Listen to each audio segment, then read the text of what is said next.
And welcome, Mitchell, Benny Mitchell. We're off to a rough start already. Mike, we are here and we are live to talk about a phenomenal slate of championship games tomorrow at the University of Delaware. But quickly before we get started, introductions, everybody. A Friday night show. Sure.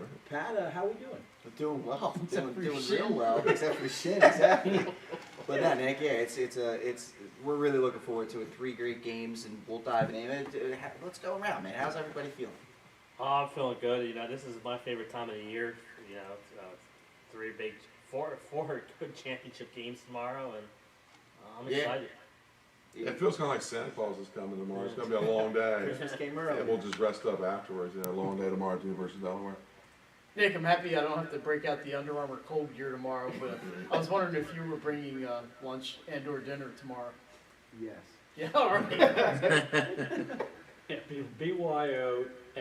Bring your own food. That's for sure. Because there won't be anything there for you to eat, I'm sure. But we want to thank Premier Physical Therapy for hosting the event here tonight. That's why you don't hear a whole lot of background noise, you know, plates and silverware being banged around and people talking and being loud. And we can actually hear each other now. I can hear everything Nick's saying. Yeah, how about that? Yeah, you usually don't get that every weekend. We pack the house at Buffalo Wild Wings, and again, now here at Premier Physical Therapy for a special championship preview for tomorrow. And I guess we'll just jump right into segment 1 here, guys. Kind of a little recap of what we saw last week ahead of tomorrow's championship games. And let's start with our Class 1A semifinal matchups up first. One we talked about all last week, and it's going to be a real good one. Laurel and Indian River. Benny, talk a little bit about that one. Well, the game came in with a lot of hype. They having some issues down there as the fans got a little carried away down at Laurel, apparently. Oh, wow. With some of the signs they held up, but two schools are 20 minutes apart. It's Henlip and South. Indian River threw some barbs out on Twitter, and like I said, one thing about Laurel is you're not going to back them down with words. It's as simple as that. I mean, those kids are both those schools are just good, hard-nosed Sussex County schools, and what we thought was going to be another barn burner. Laurel just walked away with it in that game, and they went up early 27-0 at the half, and almost got to the running clock, ended at 33-0.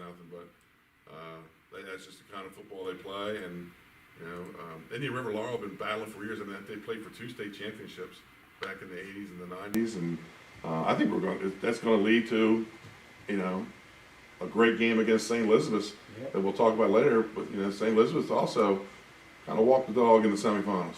Yeah, Pat, I'm going to go to you for this one. We had a chance to sit down at Abyssinia for the nightcap of St. Elizabeth's and Tagnall, a young, tough team. Yeah. St. E's, though, the number 2 seed, and they looked pretty good in that semifinal matchup. Yeah, it was just too much for Tagnall. Tagnall, much improved team, and Coach McMullen has really laid the groundwork, right? Not to use the Coach Nick Sirianni terminology, but the seed, the plant, the flowers underneath the ground. It's going to you got to keep fertilizing it, and Coach McMullen's doing that at Tagnall. They're going to be a fun program to watch. Go for it. But the game itself, St. E's, they came in there. They looked to be getting healthier. Cassine Benson is probably the best that he looked. Probably since about week 8. The ankle's definitely healing up. He was able to make some cuts, so that's something that Laurel, I'm sure, is going to game plan for. But yeah, I mean, it was a perfect setup semifinal-wise. You had the 2 downstate teams, and then you had the 2 upstate teams in the semis, and now you got upstate, downstate going at it for the championship game. Yeah, St. E's was impressive. They just really narrowly pushed the ball down. Like it wasn't a whole. We never blinked in this class. They were 1 and 2 all year. Yeah. And we never considered anybody else. Indian River put a little scare in both teams early on, but I mean, right from the start. When we did the rankings, I told Jason when I saw Laurel St. E's got dropped in the semi-line, I went, they're 1 and 2. They're the 2 best teams, and they held that throughout the season.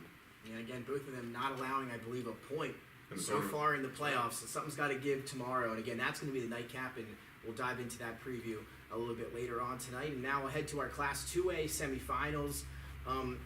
One on the early Saturday morning, 12 o'clock, Archmere taking on DMA, Jason, in what was a phenomenal matchup. Again, a rematch of, I believe, Week 10, the regular season. Both teams came in undefeated.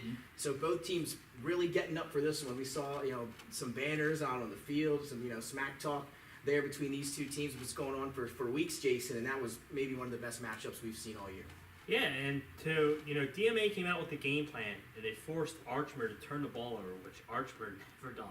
And they capitalized. They went up 10-0 at halftime. The play that changed that game was the first play in the second half. The pump fake and the bomb to Udovich. Yeah. And it kick-started Archmer's momentum. And it was a great game, a back-and-forth game. DMA had chances at the end to win it. But at the end, Archmer held on. I think that was one of the first times Archmer was trailing this season. It was the way they played in that first half. So, it was probably the best. We were right there, saw all the action up close and personal. Talk a little bit about that experience and what you saw between those two teams. They both gave 110% on Saturday. Yeah, first, as Jason mentioned, Archmer trailed once during the regular season. They were behind Howard 7-0. That was the only time they trailed all year until last Saturday, and I think they did a good job responding to adversity they really haven't faced this year. But on the field, it was pretty nuts. There was a lot of kind of chirping back and forth between the teams and the fan bases, and there was a lot of fun down on the fun for me. I don't know if it was fun for the coaches, but it was just good to see the emotions and the energy, and I think obviously DMA, their emotions just got a little bit got the best of them a little bit at the end, but these are 15, 16, 17-year-old kids, so you can't really hold it against them. But it was just a great football game and a lot of fun to watch. And to me, one of the best things about the game was after the game, Archmere was gathered on the one end of the field, and Kieran Udovich, who hasn't played in 6 or 7 weeks because of a knee injury, addressed his teammates, and he was kind of like another coach out there for them. He sat basically in a wheelchair and watched that game with his dad, so it was kind of awesome to see. And his dad was on that. I think his dad was on the last state championship team back in 1982, so it was kind of cool to see. But I think DMA's got a bright future. I know they lose a few guys this year, but that's high school, happens to everybody, so they'll be just fine. Archer's going back second straight year, and it should be going tomorrow, but I know we'll talk more about that later on.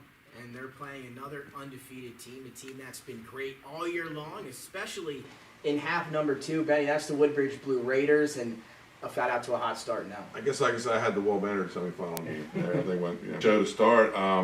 Theatric Stone's interceptions on the first 2 drives, and we talked to Marvin Dooley after that, and he said he saw how hard Tattersall threw the ball, and he told Stones, play 5 yards back. You're gonna pick a tip. That's what he did twice. Picked 2 tips, and then Kenny Newton, they ran that little. We'll tell you what they run. Friends couldn't stop it. They run this little counter tray with the 2 upbacks, and Newton broke free on both of them and 2 touchdowns, and they're up 6. Had another touchdown from Evans, and I mean we're thinking coming out the half is going to be running clock, and then Chilligate started. If you all knew what Chilligate was, but Marvin Dooley found out midway through the 3rd quarter that the moms fed the kids chili for their pregame meal. Hanging on. That's not smart. They had leg cramps, stomach cramps. The kids were bent. The block punt turned it into a touchdown, and then they got the somebody in the 28-14. Let's put it that way. But great game, and Woodbridge, the deep. Somebody was always chasing him, and it's going to come down to the trenches whether they can get in that backfield. And that one tomorrow morning should be a slugfest. Friday, and a matchup of 2 of the better teams in Class 3A, and Great start. Middletown's did not. And that might be the key. Dover, I think, cut the lead to 1 possession with like a couple of minutes left in that. We're giving him some props this year for a lot of things, but one is he makes great halftime ball to Sessoms, who's double covered. For 2 defenders, and he go up. Now he's got good height. He's like 6'6", and he's going to be on the basketball team as soon as they feel he's ready to play. We saw him last night on the bench. But he goes and he catches it in stride, and then completes a 75-yard play. Then on the ensuing kickoff, now Dover's down by 2 scores. Then ensuing low, almost a line drive kind of a kick, it hit the Smyrna up back, right in the chest, bounced off. Dover recovers. So Smyrna's offense can't get on. 24-21, the game has flipped completely, and Smyrna's Eagle Stadium, or Charles B. Williams Stadium, goes silent. I mean, those folks were on sitting on their hands, Pins and needles. and you couldn't hear much of anything coming out of We them. were getting those updates during the game. As soon as we got your text 24-21, we were thinking, oh man, it's gonna be a Yeah. good finish down there Friday. Well, a fluky play on the tip pass. But when Smyrna needs to score, Smyrna scores. And I think it was a touchdown pass to DeMo. A couple of Smyrna scored 46 against William Penn in the quarterfinal game. So they're just putting up the numbers. And we knew Dover was good. Mm-hmm. They're young, and it's first year for Chip Knapp and his system. They just did in that game that you did in the quarters with Atbo. Yeah, absolutely. Offense, Yes. couldn't you really get anything going? Didn't really get a whole lot going in the first half against Louisiana. They got a pick 6 right before half. And That was a touchdown, right? Right. that's right, kickoff return, yeah. Tart for 95 yards. Yeah. So Middletown's offense doesn't score. They don't do much defensively for Louisiana. If the South didn't have the skills, Right, right. yeah.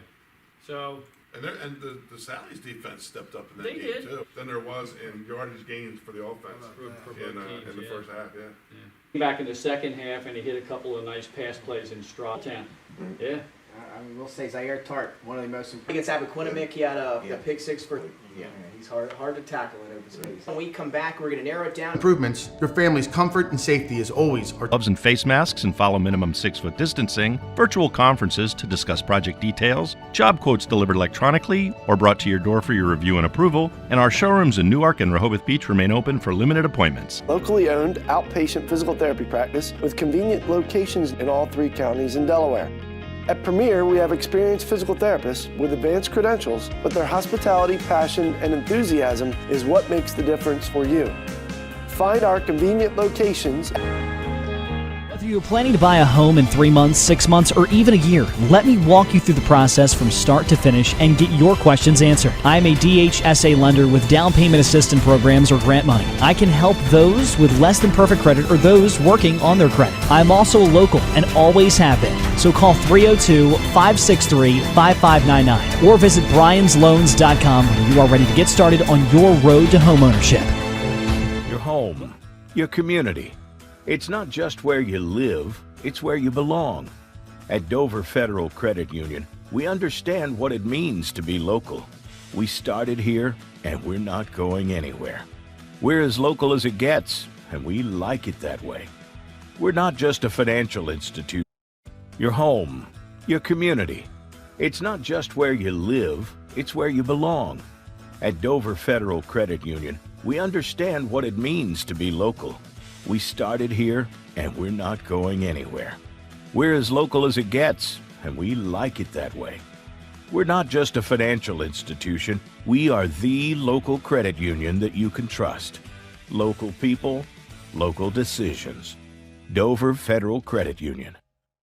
Your home. Hi, it's Scott and Lauren from Sodell Concepts. And today we're at Catch 54 in Fenwick Island, Delaware. Catch 54 is committed to serving beautiful, simple coastal cuisine overlooking the bay. House favorites include signature crab cakes, shrimp and grits, our famous 54 burger, all accompanied by a wine spectator wine list and a great selection of craft ales and cocktails. Catch 54 offers delicious nightly specials, award-winning waterfront dining views, and the best happy hour in town. Catch 54 in Fenwick Island, Delaware, open 7 days a week. See you soon. Hi, it's Scott and Lauren from Sodell Concepts. And today we're at Catch 54 in Fenwick Island, Delaware. Catch 54 is committed to serving beautiful, simple coastal cuisine overlooking the bay. House favorites include signature crab cakes, shrimp and grits, our famous 54 burger, all accompanied by a wine spectator wine list and a great selection of craft ales and cocktails. Catch 54 offers delicious nightly specials, award-winning waterfront dining views, and the best happy hour in town. Catch 54 in Fenwick Island, Delaware, open 7 days a week. See you soon. Hi, it's Scott and Lauren from Sodell Concepts. And today we're at Catch 54 in Fenwick Island, Delaware. Catch 54 is committed to serving beautiful, simple coastal cuisine overlooking the bay. House favorites include signature crab cakes, shrimp and grits, our famous 54 burger, all accompanied by a wine spectator wine list and a great selection of craft ales and cocktails. Catch 54 offers delicious nightly specials, award-winning waterfront dining views, and the best happy hour in town. Catch 54 in Fenwick Island, Delaware, open 7 days a week. See you soon. Hi, it's Scott and Lauren. And welcome back inside Delaware Live Weekly, a special Friday edition here, our championship preview, the whole crew here at Premier Physical Therapy. And guys, time to jump right into it. Let's talk a little Class 2A championship. Pat, the only undefeated teams this year, number 2 Woodbridge, number 1 Archmere.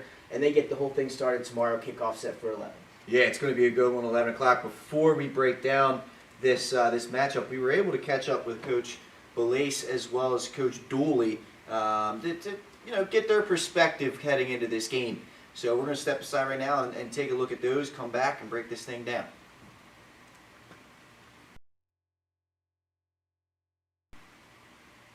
We're in Claymont with Archmere football coach John Belace. And John, congratulations getting back to the final, second year in a row. It's never easy getting back. What's the season been like for you guys? 12-0, but I know there's been some bumps along the way. What's it been like for you? I mean, it's been a great ride. I have a great group of guys, and they've been very resilient. They worked really hard. I've enjoyed it all the way through. And, even those bumps along the road are part of the journey that helped us to get to this point. You had some big wins early. They're all big wins, but you had some real bigger point-wise wins. But you had some tight wins with St. Mark's and friends. And then last week with DMA, you were down 10-0 at halftime. That's not something that's really happened to you guys. Overcoming some adversity like that, what's that mean for your team heading into the final? It's a measurement of character. Our guys have done that now for a couple of years. I mean, this is the same group that did that a few times last year in Middletown. So for us, it's a matter of remembering that the game is 4 quarters, not 1, not 2, not 3. So, if things don't go our way on a certain series or a certain quarter, they got to stick together and remember what they were taught. Last year, it didn't go the way you guys quite wanted, but what did you guys learn from your experience in the final last year? Well, we played a pretty great team. So, I think what we learned from that was some individual lessons. I mean, certainly some play calls that I would like to have back, or some things that I saw that maybe I'd like to change in our game plan for this year. I know a lot of the guys grew as individuals from the experience, so it's a process, and I think that's part of what makes this game great. Talk a little bit about Woodbridge, your old friend Marvin Dooley at the helm. They've had a great year too. When you sit down and had a chance to look at some Woodbridge film, what have you seen from them? Oh, I mean, absolutely. First of all, Marvin does a great job. His staff does a great job. I knew he would, and so I'm not surprised at all that they have had the success that they have had. They're a very good old school football team that I frankly love watching. They play great defense, very fast, very aggressive, get after the ball. On offense, they do a great job of creating opportunities for Kenny Newton in the run game. When they've had to pass, they certainly have weapons to be able to get the job done. We're going to have to play physical up front. I think for us, it's really important that our guys up front and our guys on the perimeter exert that extra effort to make sure they stay with their guys. And then I think we can have some success with the weapons we have. Lastly, you guys went through this last year, so the atmosphere was here last year. What's it been like around the building this past week? It's been exciting. There's a lot of people, and not just in the building, but in the wider community. It's been a long time since Archmere has won one of these things. So the opportunity to do it again is a big deal for everybody here. The school's been great supporting the guys. Guys are really focused, and hopefully we can get it done, because I know it would mean a lot for the community at large.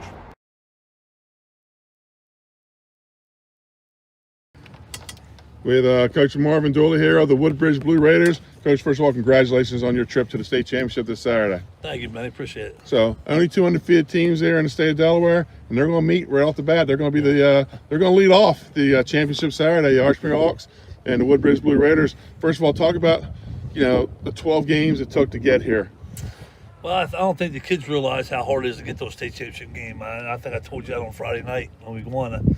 To get here is special, and you probably don't realize that until you get older. So the grind, the daily grind of practices and all that stuff goes into effect, and week after week playing a playoff game in the new system we're playing now. So to be here, we're thankful to be here, and we're looking forward to the opportunity to play Archmere. There's some great matchups in this game. Offensively, Chris Alvaro versus Kenny Newton. Defensively, 2 great linebackers, and Di Gregorio and then Wyatt Wright. Plus the surrounding cast. These are 2 really good teams loaded with talent. Well, that's what state championship games are about. I mean, I totally agree with you. for us to win, we're going to have to stop 16. 16, he's played great all year. I tip my cap to him. Heck of a player. Been fun to watch. And then, of course, they got to stop Kenny. I mean, if you talk about that, they have to stop Kenny. Defensively, they got great linebackers, great D linemen, and I think we have great D linemen, great linebackers. So it's a matter of mistakes, I believe. Eliminate mistakes. Don't turn the ball over. Win field position is the key. You got to force teams to drive the length of the field, and you can't turn the ball over and give teams short fields. But this is what state championship games are all about: the best against the best. Ironically, both teams, talking to players on both teams, they're referring to this as the revenge tour. Yeah. Both teams, them losing last year in the finals, Woodbridge losing in the semis and the finals the year before that. Talk about I'm sure coming in there, you still, when you got here, you kind of still felt the bitterness these kids have had over the last 2 years. Yeah, last year they lost to Archbishop was sad, and I talked to many of our players in the off season and then going through the grind here. Remember that taste. I want you to remember how it felt to lose. And when you get in these tough moments, you got to remember that. So you get out of them by fighting through adversity. But it's been a year. They've talked about the lost Archbishop all year long. These guys have. So now they get a chance to go back, and it's in the state championship game, and get a chance to go win a state title. What worries you most about Archmere on Saturday? Well, Archmere is very disciplined. They don't make mistakes. They're very well coached. Their coach is one of the best, and they're going to be coached well. You got to stop 16. 16 can beat you throwing or passing. They got a great kicking game, so you can't get inside the 30, have a chance to kick a field goal on you. Ain't many high school teams you can say that to. But really what scares me is just their all-around balance of a football team. We haven't faced a team, I think, as balanced as they are. And hopefully they haven't faced a defense like ours. That's what I'm hoping. And what do you possess in your team that you think Coach Ballas should be worried about? I think we're a very physical team, and we're going to come right at you downhill. And if you stop our best, you stop our best. That's what we do. We're going to dance with the girl that got us here. So we're not going to change a whole lot. I mean, there's some wrinkles here and there, but it's going to be what we do, and we got to do it better than they can stop it. I mean, it comes down to it. Pretty sure Bridgeville and Greenwood are going to shut down on Saturday morning. Maybe start shutting down Friday night. One last chance to say to your Blue Raiders fans, what do you have to say to them? Well, I want to thank them for the whole year. I think we've packed these stands at home here, and we've had them go on a road with us. And they were difference makers a lot of times when you start hitting them low moments when we were down a little bit and stuff like that. We have the greatest fans. I want to thank them for the support. Thanks for supporting a new coach coming in, too. So they've been very supportive. I want to thank my administration here. They've been great. And thank our superintendent. He's shoving off. I'm happy to be here, and I'm proud of all our fans that have came out and watched us. And please make the trip up north this weekend. Marvin Dooley, the Woodbridge Blue Raiders.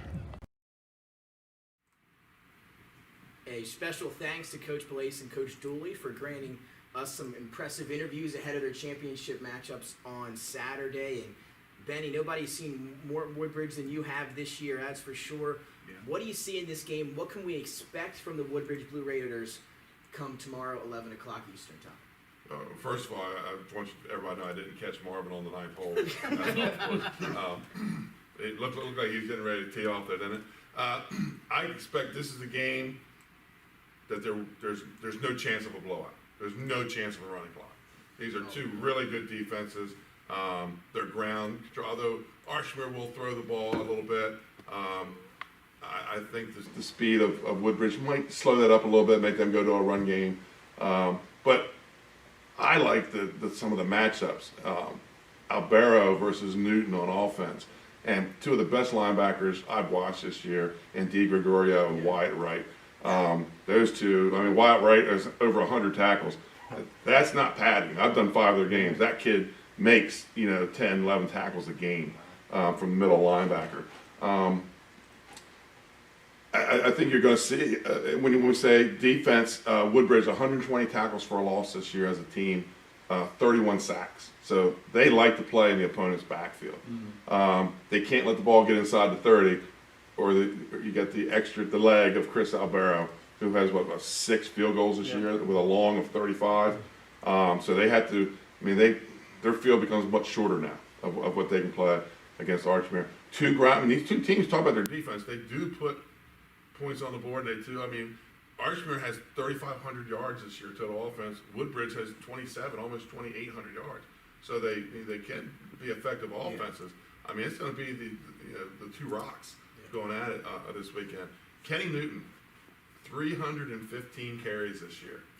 Workhorse. Yeah, just a workhorse, and and a lot of his touchdowns, they're inside 10 yards. So he's banging that ball in there, and I mean, I'll tell you what, when Saturday afternoon comes, you might hear a big sigh of relief out of Kenny Newton because he has just carried the load for Woodbridge this year. And what you had in Woodbridge was a team that a new offense comes in, new coach comes in, new offense. And this defense has really allowed the offense to mature. I mean, it was earthquake Kenny Newton for first 7 weeks of the season. And the defense has scored 4 touchdowns, so that's helped, some. Now this offense is you'll get to see it, some of you, for the first time Saturday morning. They do some interesting things, like they play a shotgun, a pistol, and they put 2 up-backs, and they're like pulling guards. In a pistol offense. So you got Wyatt Wright and Noah Matthews are kind of like pulling guards. Yeah, and he's your leading tackler on the defense. Right. So, and another thing you're going to see in this game is a lot of the same names over and over. It's smaller schools, so a lot of guys playing both ways. And we'll see how that comes down at the end of the game, too. Which team is still ready to rock and roll in the fourth quarter. But in the fourth quarter, this game, you can't let Archmere inside the 30 during the game, and you can't let Woodbridge have the lead in the fourth quarter. That's when they play 95 points in the fourth quarter this year. It's impressive. So, I mean, obviously, that a heck of a breakdown for the Woodbridge Blue Raiders. This Archmere team, a lot of the keys for them have been taking care of the football and playing really good, stout defense. Fellas, just talk a little bit about what you've seen from the Hawks, what's brought them success here. Undefeated, they've always seemed to be the bridesmaid, never the bride, so to speak, right? They're always in it, always in contention, but they haven't been able to get over the hump and win it all. Is this the year for them? Well, I think what Connor Campbell does for Salesianum, Chris Albero does, and much more for Archmere. I mean, he's Mr. Everything out there, plays both ways, kicks. Benny said 6 out of 7 this year field goals, and I think he's only missed 1 PAT. He's phenomenal. He was great last year, only a junior. He'll be back next year. When I think of Archmere, I think of a team that doesn't really have that one standout running back. It's spread out among several different people. So you don't have one person to key on. I saw DMA get a lot of pressure on them in the first half, and they uncharacteristically forced 2 turnovers out of Mr. Albero. He just doesn't do that. And I think Woodbridge is going to get pressure. They saw that, and they can do that with their front 4. They don't even have to blitz a whole lot. That front 4 is pretty special for the Blue Raiders. But Benny said 2 really good linebackers. Yudovich is good as well. Deloso should be a great ball game. I agree with Benny. I don't see the chance where this could be a blowout. I think it's going to be close throughout. And Woodbridge has got to take care of the ball. When these 2 met last year in the semis, 2 block punts and a fumble in the second half, and 14 unanswered points in the fourth quarter by the Hawks won that football game. They can't make mistakes like that this year if they want to be state champs. And I think that's going to be key, because Archmere is a very high IQ football team. They don't commit the turnovers and the mistakes, and the Blue Raiders on the other side, as Benny said, and went through it in pretty good detail. Good team speed, and they're solid defensively. I'm looking forward to it. 23 2-point conversions this year. That if you're playing smash mouth football and you're trading scores, you don't want that team scoring 2-point conversions.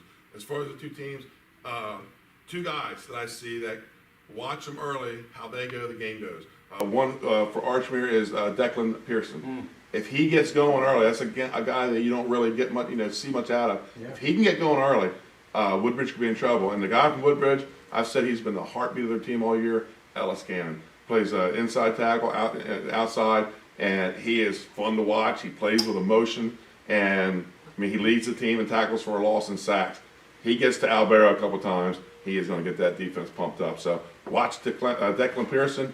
Watch number 50, Ellis Cannon. Let's see how they get going early. That tells you a little bit how this game's going to go. Yeah, and Glenn mentioned it. Chris Albero, the leading rusher as well for Archmere, also obviously through the air, also the leading rusher this year when me and Pat had the semifinal game against DMA, Yeah. he had about 15 or 16 carries in that one, by far the leading rusher in that game alone. And as Benny said, Declan Pearson, Michael Walker, those other guys can chip in if they can get started. And also Johnny Kim, that slot back, does it all for them, can catch passes, hand off. Jay, talk a little bit about what maybe the keys to this game in your mind, where you have a chance to check out Archmere a few times this year. What are the keys in that Class 2A championship game? Yeah, I think this is going to be one of those defensive battles. Like Benny said, two great defensive teams. It's going to be who can force, I think, the turnovers. Win that turnover battle. A lot of times you can win the games, and I think that's going to be key in this one. The good news is that they get the first game, so weather-wise they might be in for the better of the weather, as so to speak.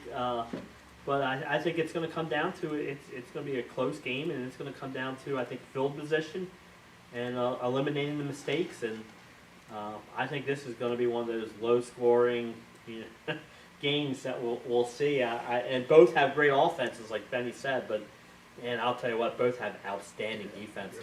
Well, that's what you mentioned one thing there, the kickoff time, 11 a.m. Archmere's used to playing on Saturdays, albeit I believe a little bit later in the day than 11. Usually noon. Noon. And Woodbridge obviously has to travel all the way up to University of Delaware to play this game. Is there, in your guys' perspective, an advantage for Archmere, very close to their regular routine on a Saturday afternoon, morning, versus Woodbridge, who's used to playing on Friday night, and they got to travel early in the morning? Yeah, Historically, I say, that downstate teams have struggled having to come up and play playoff games early in the day over the years. It's one thing I can tell you about this Woodbridge team is the excitement level. Right now, I think they would play in the parking lot. They're that excited to be back in the state championship. They're calling this the revenge tour.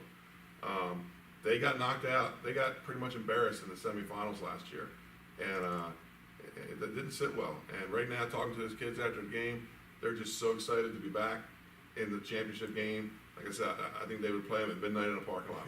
That's where their mindset is right now. Archmere, I think, it is advantage Archmere. They're playing their time, playing on turf. At the University of Delaware, they play on turf all year long. So a little bit of change of surface for Woodbridge, advantage Archmere. I think you're right, Pat. I think it could be a key in this game.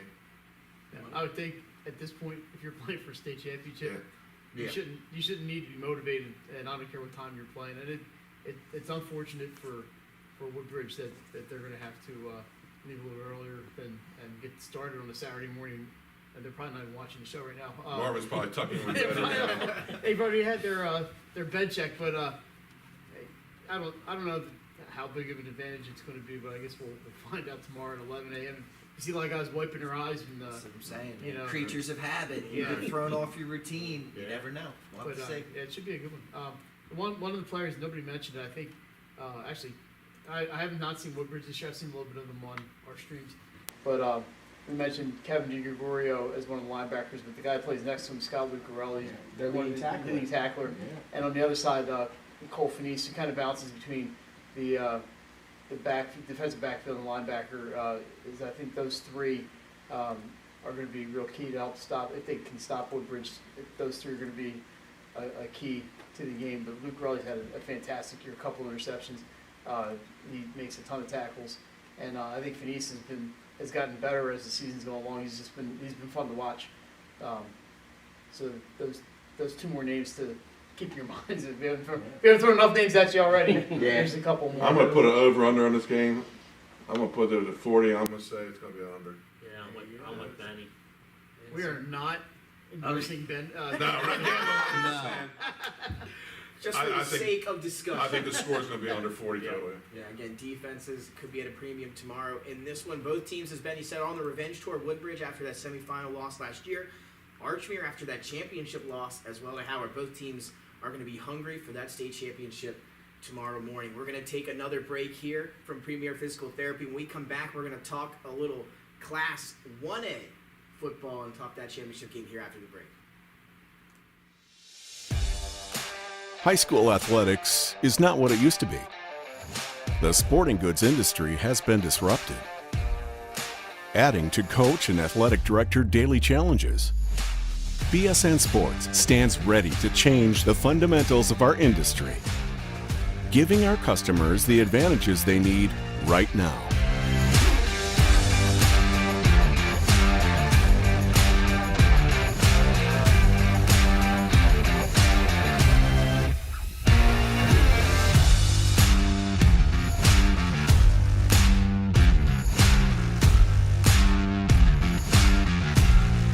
Your dedicated local sales pro is supported with nationwide team service, including sport and category experts. Get the look of D1 colleges and pro teams with our program that streamlines ordering your staff apparel, player gear, and fanwear. Stretch your budget with our fundraising solution. Free and ready in minutes. Our campus branding products are perfect for boosting school and team pride. BSN Sports has the advantages you need right now.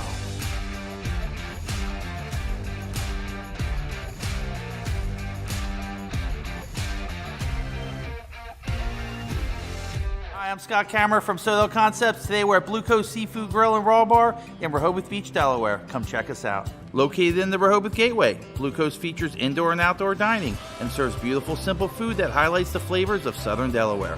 With chef-inspired daily specials, an award-winning wine list, and an extensive list of craft cocktails and local beer, Blue Coast is the perfect spot for a night out. Blue Coast Seafood Grill in Rehoboth Beach, Delaware, open 7 days a week year-round for lunch and dinner. See you soon.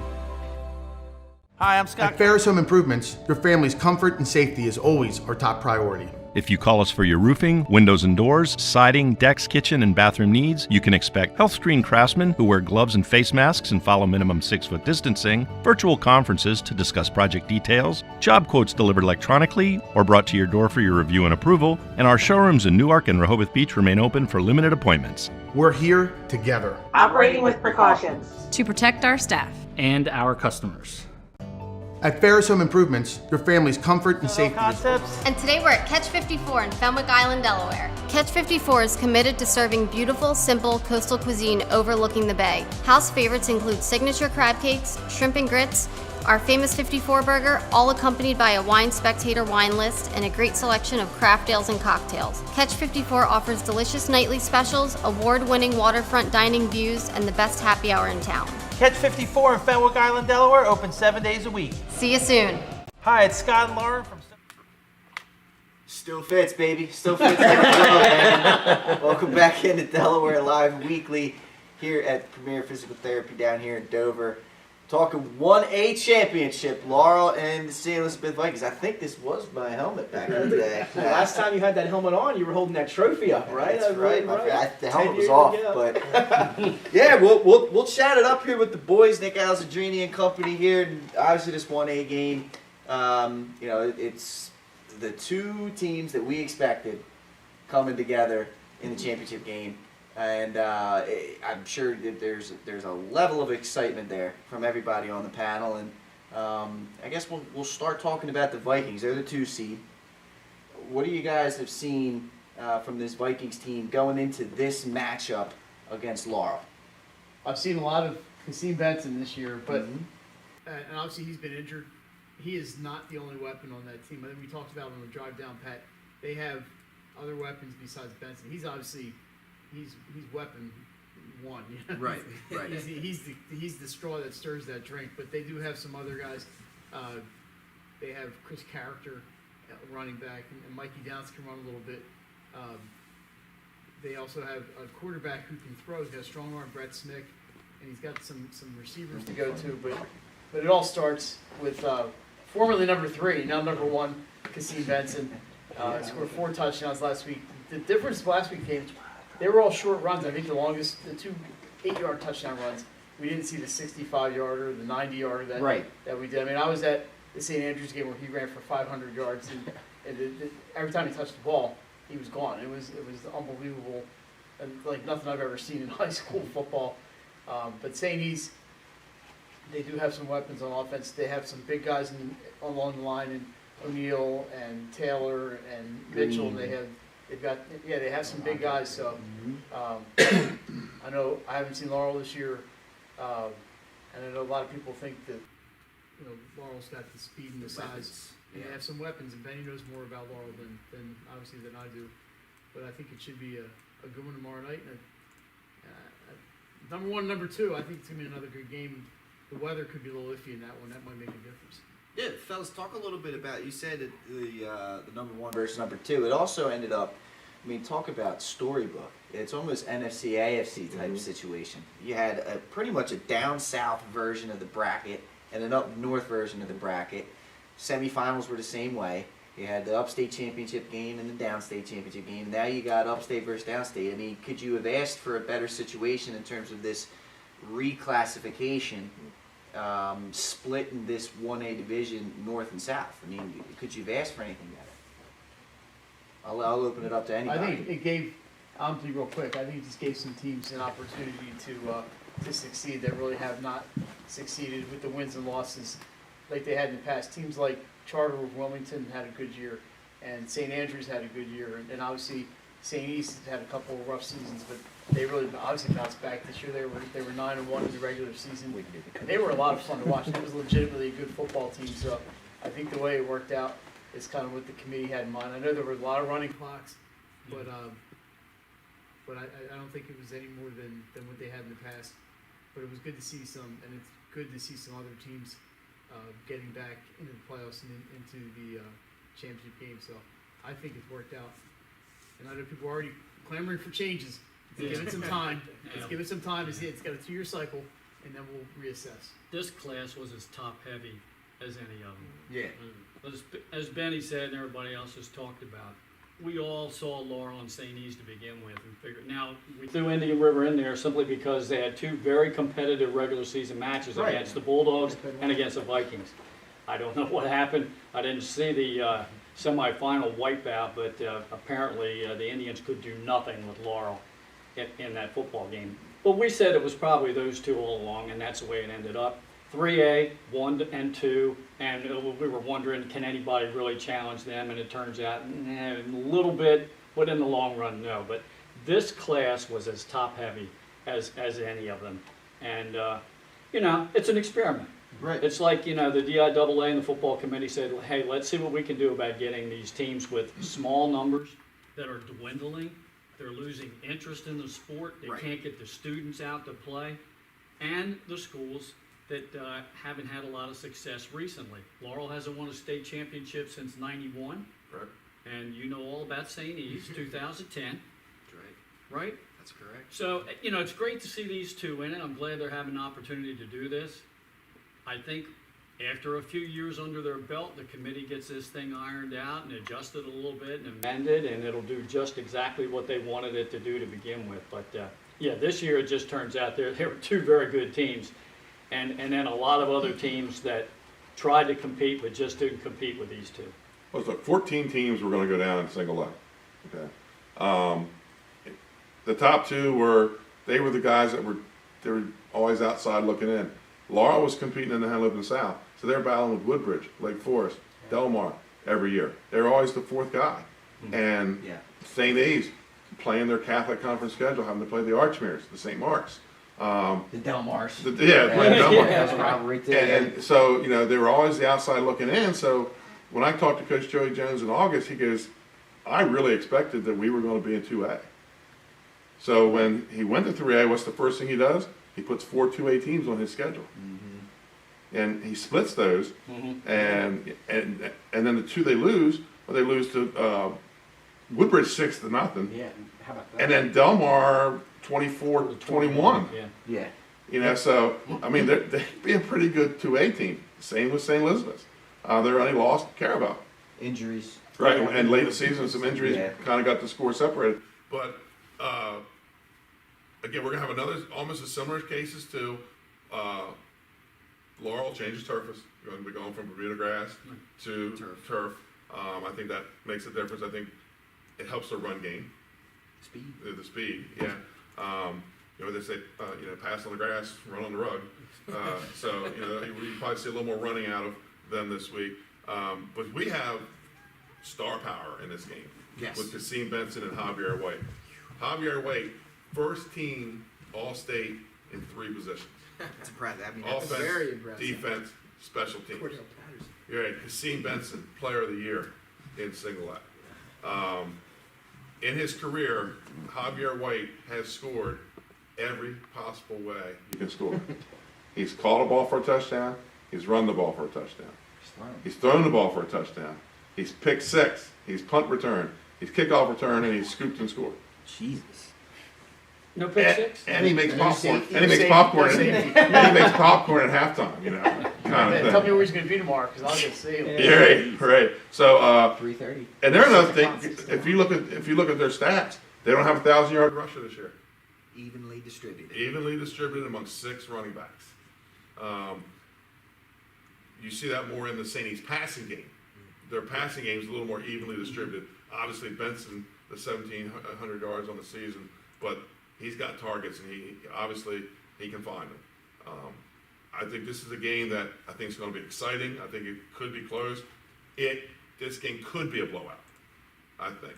I don't think it's going to be, but I think it and the 3A game are the two games that, because the offenses are stronger than the defenses, that can lead to a blowout. But I don't think we're going to see it. Yeah, it should be a great one. Jason, if I had to give you, maybe put you on the spot, keys to the game in this one. Had a chance to check out St. E's a few times. What do you have to say about that matchup tomorrow in the Class 1A Championship? What does St. E's got to do if they want to get the victory and bring down that state title? Yeah, I think St. E's is going to have to, tackle well. What they have done all year, they seem to get a lot of pressure and stop the running games of these teams. They're going to have to do that because Laurel's got the speed. And, the speed can be dangerous, especially if they get to the outside. And so I think it's going to have to come down to that. I think St. E's is going to have to tackle well, do not allow yards after contact. And I think I think weather's going to play a part in this one. And can St. Elizabeth pass the ball? If they're able to, I think, to pass the ball, I think it will help them because Laurel's going to probably stack against the run. A lot of teams have done that with St. E's. I mean, it's been Benson, but when we play these interviews going into the break, Coach Lemon, I'm not sure if it'll be in this particular segment, but one of the things when I talked to him this week was that it's not just the big guy in Benson. It's those role players, and I almost don't even want to say role players. Those secondary stars, so to speak. Your Jimmy Garrett's, your Matt Trouts, your Mikey Downs, your Chris Characters. Those guys, and you talked about the linemen, Mike. Those guys getting involved in the game plan and being legitimate threats are what's going to loosen the Laurel defense up because everybody knows about Benson. So that's going to be the key. If those guys can do something, those secondary guys can do something, that would be the key, I feel like, for St. E's. Otherwise, it will be a knockout, drag-out fight with them and the Bulldogs. Yeah, should be a great one. Again, that's the nightcap tomorrow, 6 o'clock kickoff as of right now for tomorrow between Laurel and St. Elizabeth. We're going to take another break here at our championship preview show. Going in, Pat alluded to it. He had a chance to sit down with Coach Lemon. Benny caught up with Coach Joey Jones. You'll hear these interviews at the break. We'll be right back.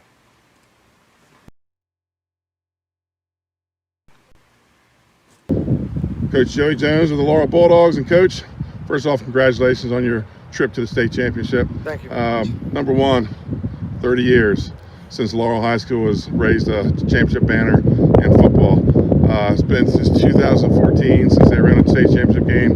What does it mean to this group of kids to become a part of that potential history here at Laurel? Well, a couple things. The biggest thing when I took this job was everybody told me how talented and how good Laurel Pop Warner had been. So I'm like, okay, cool. So we've got that group's coming up here through, so we should have some success moving forward. And obviously you're seeing that now on the varsity field. And it's just really cool for the community as well. Same thing, everyone told me how much of a football town this is. So it's been really fun to be a part of that and to kind of reinvigorate that from the community of Laurel. So looking forward, you have a chance to be amongst the names of the Mike Nortons, the Andy O'Neills, the two guys that won titles here in the 80s and the 90s. Have you thought about that? Not being a guy from Laurel coming in here after a career at Salisbury. What does that mean? What do those names mean to you? It's really cool when you walk through the campus here. Every complex, no matter the sport, it's named after someone, and it's really cool when, Dr. Limmer walks you through and tells you who everybody is. So, not thinking too much ahead of that, really, in terms of all the important guys like Mike Norton, team building that we're in here for our locker room.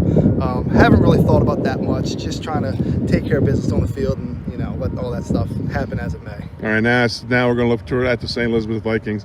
33-0, just like you guys in the semis, both teams unscored upon in the tournament. What do you see in St. Elizabeth that concerns you?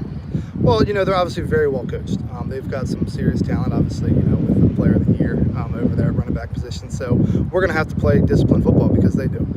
And then that allows their talent to play. And, it's a similar ball game on our side. When we play disciplined football, our talent is allowed to just play freely and have fun. So we're certainly going to have to do that to win this one. All right, do you think your schedule got you ready for this game?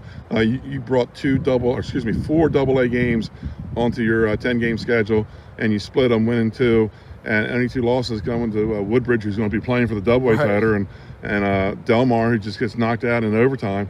Talk about how the schedule has prepared your kids for this game. Well, that was the number one goal. We wanted to play up as much as we could. And it's absolutely prepared us, playing those 2A schools that can really get after it. And, there's that size difference and things like that have separated the schools, but certainly prepared us. And even from the jump, we scrimmaged Y-High before playing Sussex Tech week 0. And, their size and ability prepared us for Tech, which prepared us for Brandywine. And, obviously the challenges of Woodbridge and Delmar that we couldn't quite overcome. But to be in the games in the manner in which we were, that's obviously gives you some confidence moving forward. And, like I said, just looking forward to getting a chance to play Saturday. And I'm sure there's going to be a large contingent of Laurel fans headed to Newark for the nightcap on Saturday. What's one last word you want to say to your Bulldog fans? Let's go do this for 30 years ago. Okay, Coach Joey Jones, the Laurel Bulldogs. Coach, it's been a great season for you guys. Nice bounce back year for this program. Talk a little bit about your guys and what's kind of worked for you this year. I think I had 3 good scrimmages, and I could see that we were a physical football team. Obviously, if you followed us, you saw that we ran the football, but also we had some balance in the passing game with our senior quarterback, Brett. And we have, we saw that we had a physical defense. You guys are in the playoffs for the first time since 2012. Obviously, 2010 is the last time St. Elizabeth was in the state championship game. They took that home that year. You were an assistant on those teams. Talk a little bit about, the parallels between those teams with the Patton brothers and one of your assistants, Craig Napier, and this team, who's back in the championship game here, first time in 11 years at St. E's. Yeah, so, you go back to that team and those teams, and obviously we had, talent, but we also had some, balance. We had role players. We had Benson and Smick and character. A guy like, Matt Trout, who maybe isn't getting all the press, but he made a huge play last week on a pursuit angle. And Jimmy Garrett, who's our fill safety and also our ex-receiver, where those guys give that it's a team game. The superstars are going to be superstars, but if your team philosophy and your guys buy in together, the parallels are starting to be similar. Now, turning our attention to the game itself. Obviously, you just mentioned, and we just talked about being there, a little over a decade ago. What's the message to your team? Obviously, adrenaline's going to be pumping. You're playing at Delaware Stadium. It's for all the marbles against a team that's been highly anticipated. You two have been the top dogs. What's the message to them to try and get them to play, to their game and overcome that emotional adversity? Football's football, and we played, a lot of football this year. Yeah. 3 scrimmages, 10 regular season, 2 playoffs. We know how to play football. Obviously, Laurel knows how to play football. But for the 48 minutes, it's a football game. And we just have to be assignment, discipline, execute on our side. Obviously, not a whole lot of people are going to need a selling point to turn up at this game at University of Delaware, but talk to the St. Elizabeth community, whoever, friends, family, the whole nine. What should folks be looking forward to get them in? What should they expect come championship Saturday? My idea, I would think that we're going to play hard regardless of the situation. Obviously you talk about, UD and and the big stage and all that kind of stuff, you're going to have the motivation to play in that. Mm-hmm. But come out to a practice and see us practicing hard and get back to that, overachieving, small school, but we're going to play hard and we're not going to quit mentality. And if we can continue to put that out on the field, hopefully, the alumni see that, they come to the game, the fans see that, and they can be proud of the product year in and year out. And welcome back inside Delaware Live Weekly Special Friday Edition Championship Preview here at Premier Physical Therapy in Dover. Nick Alessandrini, Pat Garianis, Jason Winchell, Benny Mitchell, Mike Lang, and Glenn Frazier here now as we head to our final championship preview, the Class 3A Championship between the top two teams all season long, the number 1 Smyrna Eagles and the number 2 Middletown Cavaliers. Middletown playing for the state title for the 3rd time since 2016. Glenn had a chance to sit down and talk with both of these coaches this week. Here's what they had to say.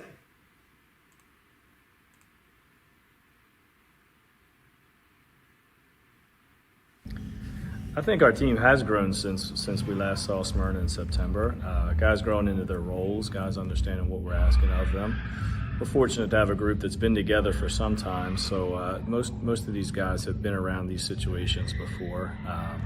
But I do think every year is a different entity, and every year guys have different roles within the team. And guys are kind of settling into those, and at this point in the season, they're well established, so our guys have bought into that. Smyrna's improved tremendously since we saw them in September. They play with a ton of passion.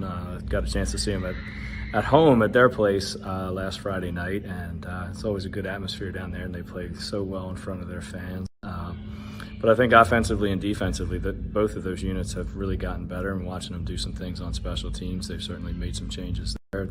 They've all improved what they're trying to do on all 3 phases of the game. One of the keys for us this week, we went through it last year on the other side of the fence, turnovers.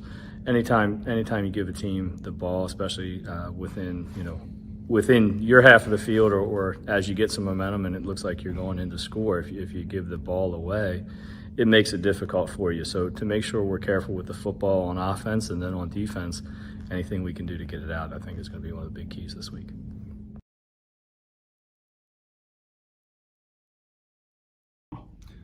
Yeah, I'm very happy with how far we've come as the season has progressed.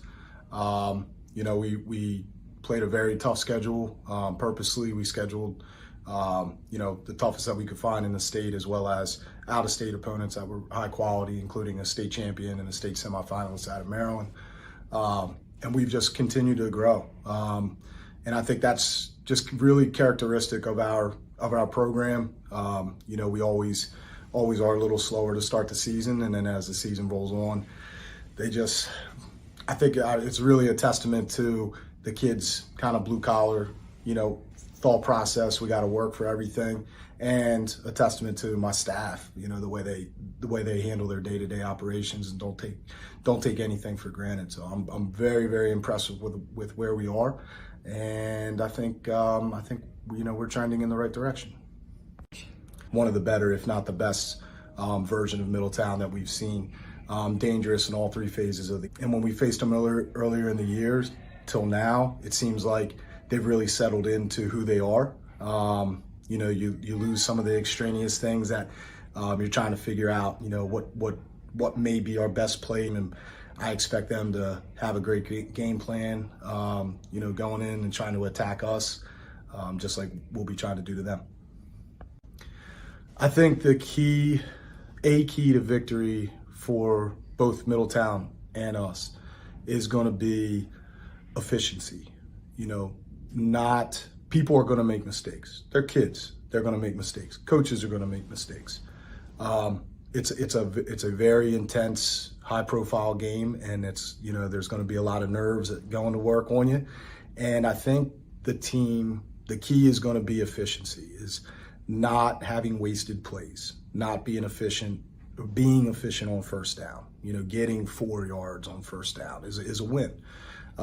Being efficient on 3rd and long, second and medium, keeping yourself out of out of the penalties and behind the men that will be coaching the game tomorrow themselves. Coach Judy and Coach Blum, thanks to them, thanks to Glenn. We're waiting to see again. Obviously, Glenn, we did the Harvest Bowl way back at the beginning of the year. That was Advantage Middletown. But you got to be honest with you, Smyrna has been playing some really good football late. And I think week 2 for Middletown and the third game for Spence's. And it was a turnover. Brandon West forced a fumble inside the Middletown 10 late in the first quarter. They rolled that drive over into the second quarter and scored on 4th and goal out of the earthquake. But Middletown comes right back and they score.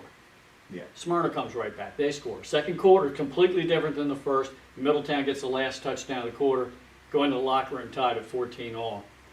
And then in the third quarter, it was almost identical to the first. The defenses took over again. Nobody could score. Few turnovers, big penalties against both teams. And I asked the coaches about that. They addressed that in the interviews about the penalties, that they really need to clean that up. Fourth quarter, Middletown just kind of took control a little bit. They got the running game going some. Pearson scored 2 touchdowns on the ground. And the defense pretty much throttled Edge. They didn't give him time to throw. Yeah. They've progressed so much since then. Smyrna has offensively. And you got to remember that first game was only the third time for Cameron Edge to be throwing the ball around to the buddies he played with in middle school, because he was, down in Baltimore for a couple of years, his freshman and sophomore year. I think it took them a while to get on the same page. They have progressed. Their offense it's off the charts. 4,400 total yards. They averaged 365 a game.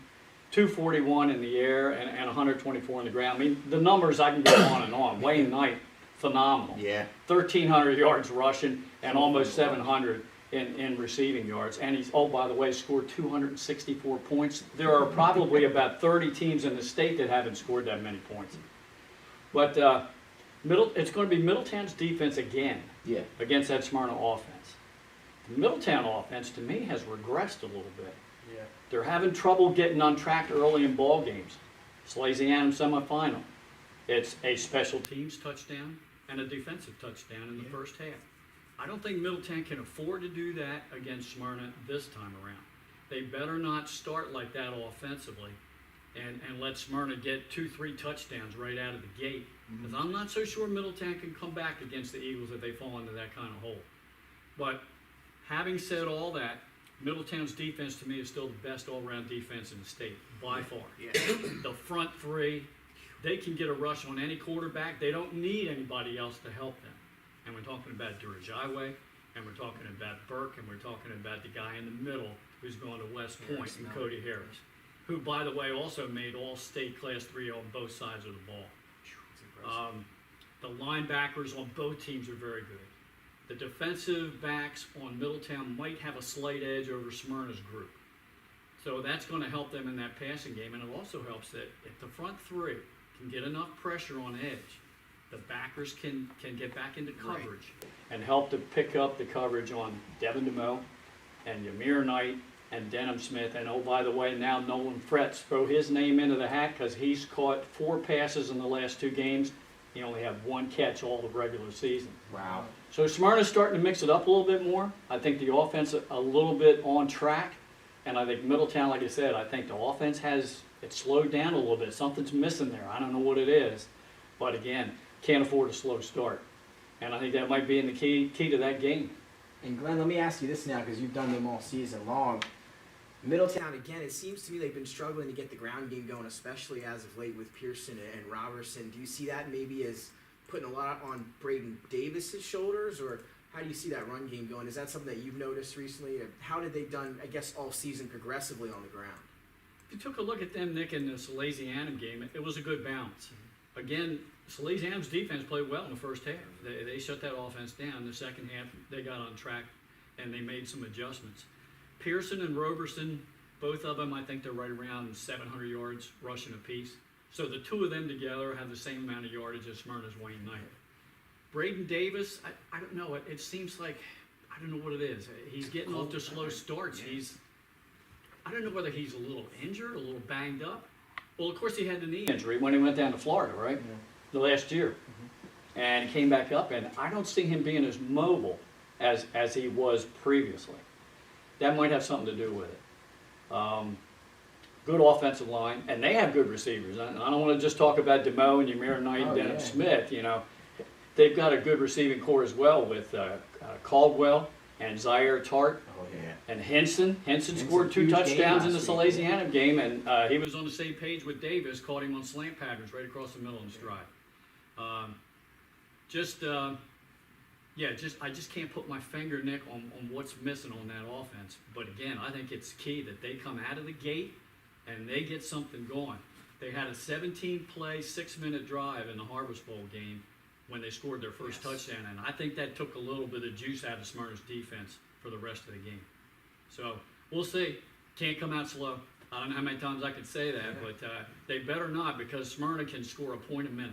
Yeah, and we saw me and Pat again in the quarterfinal against Aberquinimec, as you talked about earlier. A 0-0 ball game heading into the second half. An onside kick from Coach Blum that called to lead the third quarter. That kind of sparked them, and then it was Zaire Tart on defense, Zaire Tart on special teams. Again, it wasn't the offense that was kind of getting into that rhythm.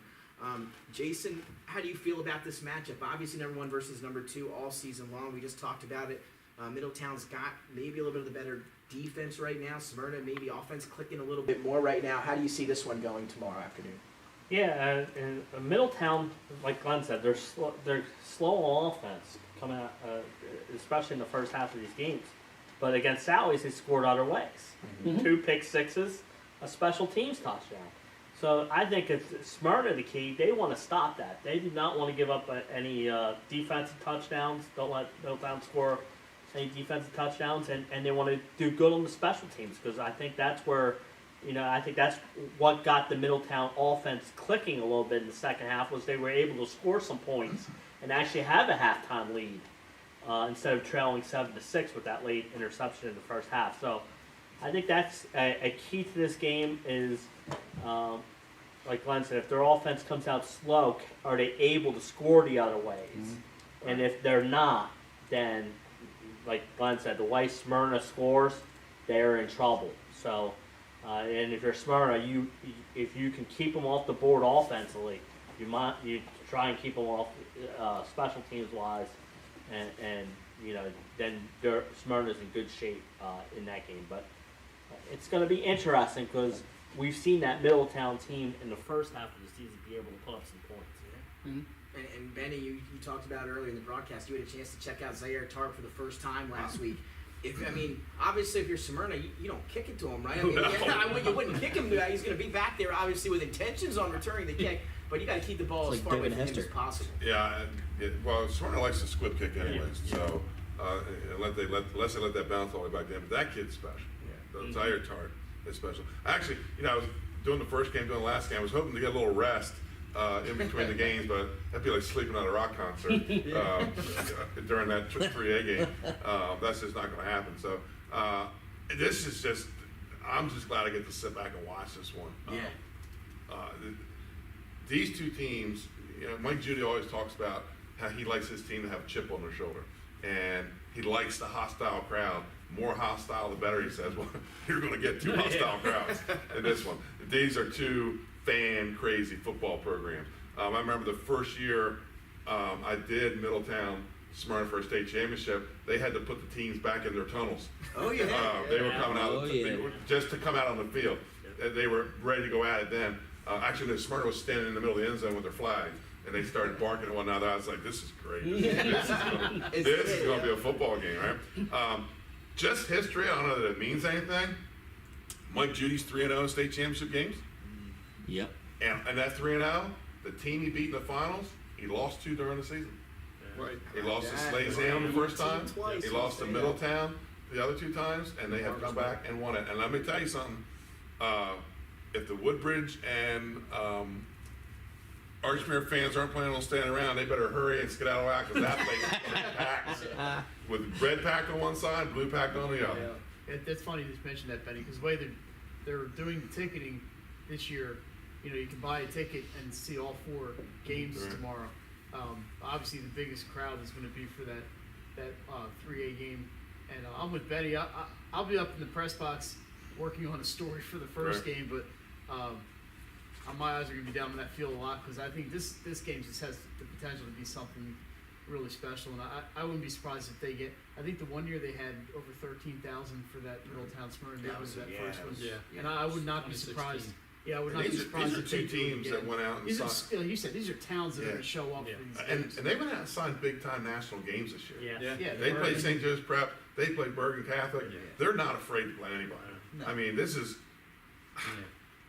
This is just going to be exciting. The one thing that I was going to mention could be a factor is the weather. It's supposed to. That's where I'm going. Supposed to be rainy, windy with the potential. But Nick can tell you, we stood outside the press box at Abyssinia Stadium with 2 umbrellas, trying to keep the camera dry.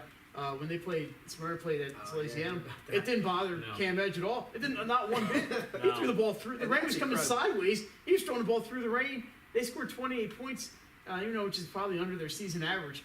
But it didn't seem to bother them much at all. Maybe the running game is maybe a little slick on that turf. So it doesn't seem to bother them. That's where I wanted to go with this. So 3:30 start. I just looked at the weather. You're around 20-mile-an-hour wind gusts, and it's going to be colder than it was that night at Abyssinia Stadium. Well, it can't be. It's going to be in the 60s. It's going to be like I thought it looked like you said it was going to be down in the 40s by around 3 o'clock. I mean, I have to wear something besides shorts. So just keep an eye out for it. So 20-mile-an-hour winds. Both these quarterbacks have big-time quarterbacks. The passing game is extremely important for both of them. Does the wind play a factor in this one? I mean, how do you see that playing out? I like Smyrna's running game. The wind is a real big factor. I think they overall, and Glenn, you've obviously seen Smyrna a lot more than anybody here. They have guys who can run, and I think that might be not that Middletown can't. And Zaire Tart is an amazing talent. But if it comes down strictly, you can't throw that ball because of the wind or the rain or whatever. I think that would have to favor Smyrna in that case. But like I said, the wind didn't seem to bother Cameron Edge at all in that Salesianum game. This is going to be 15 rounds for the title. Simple as that. That's what this game about. 15 rounds for the title. It should be. I hope the fans really show up, and I hope the weather doesn't keep them away. But I'd love to see 15,000 people in that stadium with the red and the blue, a little bit of green over here, some maroon over here, some laurel red over there, and I know I'm missing somebody. The Woodbridge, the other blue over there. I think it'd be awesome. It'd be like a little kaleidoscope out there. It'd be awesome. I think it'd be a great day of football, and that game really has some potential. Yeah, we're definitely blessed with 3 fantastic championship matches. Again, all number 1 versus number 2. It does not get much better than that. It'll be Delaware Stadium tomorrow. Come check it out. Stay all day. You'll see 3 fantastic matchups as we wrap it up here from Premier Physical Therapy in Dover, our championship preview show. Closing comments here now, guys, from the panel. As again, we're just less than a day away, like 12 hours almost until kickoff championship tomorrow and. Closing comments. We'll start with you, Glenn. Obviously, a big day tomorrow. We've had a nice regular season here with all of our streams, and here we are. It comes to an end for our fall football season tomorrow. Just thoughts on everything. Right out of the gate, maybe the most competitive matchup in 2A that was so deep all year. We made comments that it could have been 7 or 8 different teams that might have actually had a shot, but I think it has filtered out to the top 2. I think deservedly so, is Woodbridge and Archmere. Don't forget the unified game, Dover and Smyrna. So there was more blue and red, more blue and red in the house.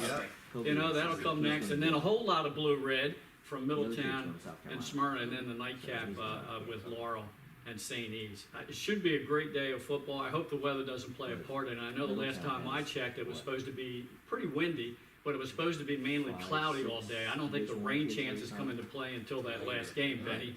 He says, thanks a lot there, weatherman. But we'll see. We're in Delaware. Weather changes on a dime, right? Mike? I'm interested to see how we all hold up tomorrow with the because we're going to be there at least an hour and a half before the first game, so it's going to be a long day. But if anything, get the adrenaline going. I think it's 4 good football games, and with number 1 and number 2. I don't know for the old classifications when the last time they had 1 and 2 and 1 and 2 play. But I'm excited. This should be a good one, and we're going to have first-time champions in a long time, no matter who wins. At least in the final game. Woodbridge won a couple years ago, but it should be fun. I'm looking forward to it. I get the laptop fired up. Notebooks are good. We're ready to go. I get new pens. I'm all set. I'm ready to go. Well, And the camera's charged, Benny, so we're good. There we go. Well, I get the nightcap again, so that means I'll turn the lights out when we're all done. But at least I did to do it in I'm hoping weather, temperature controlled, new press box this year, not the old university press box where your toes stung when you left.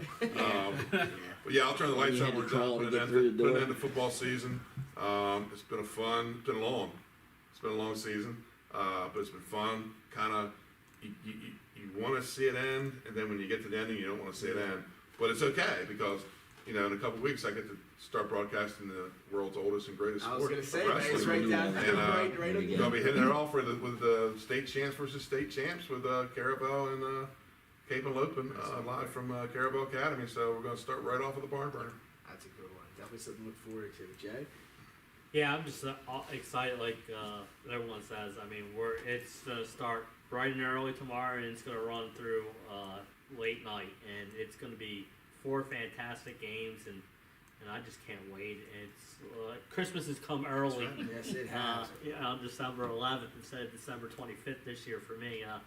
But I'm excited, and like Mike said, we're going to see some new champions. We're going to see the Harvest Bowl rematch. A couple great upstate, downstate battles. So it's got everything. And like Mike said, you can watch all 4 games, so get there and take advantage of that because you're going to see 4 great games. And if you can't, watch it on the NFHS network. That's right. Well, thanks again, fellas, for making the trip here and breaking down these games. Like you said, they're going to be some good ones.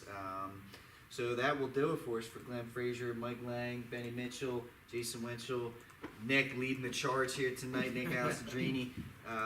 We are going to leave you with the top 10 plays of the week, so you're going to want to stick around to them. Thanks once again to Premier Physical Therapy for allowing us to step in there. Josh. Special thanks again. We've got our all-star crew here, Josh Weber, Tom Windley, and Mandy Mignatola, as I believe I pronounced that correctly. Again, phenomenal facility here at Premier Physical Therapy. And again, could not be happier to be able to be here on this Friday night, just hours ahead of Championship Saturday. So a special thanks to Josh, Tom, and Mandy. Thank you guys so much. And again, Championship games tomorrow. Make sure you get your tickets. We'll see you at Delaware Stadium. And here we go with this week's edition of our Delaware Live Sports Top 10 Plays. Title time. 10, it's Archmere and DMA from the semifinal. Chris Albero going to throw this one to Max Ewing, who hook and ladders it back to Kevin DiGregorio. What a play and what a call for the Archmere Hawks in this one. A hook and ladder to get us started at number 10. On to number 9, more Chris Albero. This time it's his main man, Connor Udovich. They've been killing it all season long, and here they're going to kick off the third quarter. The first play of the second half, Udovich down the middle of the field, catches this one in stride from Albero. Good for a 73-yard touchdown reception to kick off the half for the Hawks, and that started a big momentum shift as Archmere gets the win over DMA in the semifinal. Now we're going to head on over to play number 8, Dover and Smyrna in a big Class 3A semifinal last week. And check out this throw from Moran. He's going to be looking for Parker down the right sideline here, and it's going to get tipped up in the air and into the hands of Parker, who gets behind the secondary, able to haul that one in and go the distance for Dover. A big play there, keeping it close with Smyrna. The Eagles, though, able to pull away late in that one. On to number 7, Chase Jackson. You saw him last week returning a punt for a touchdown.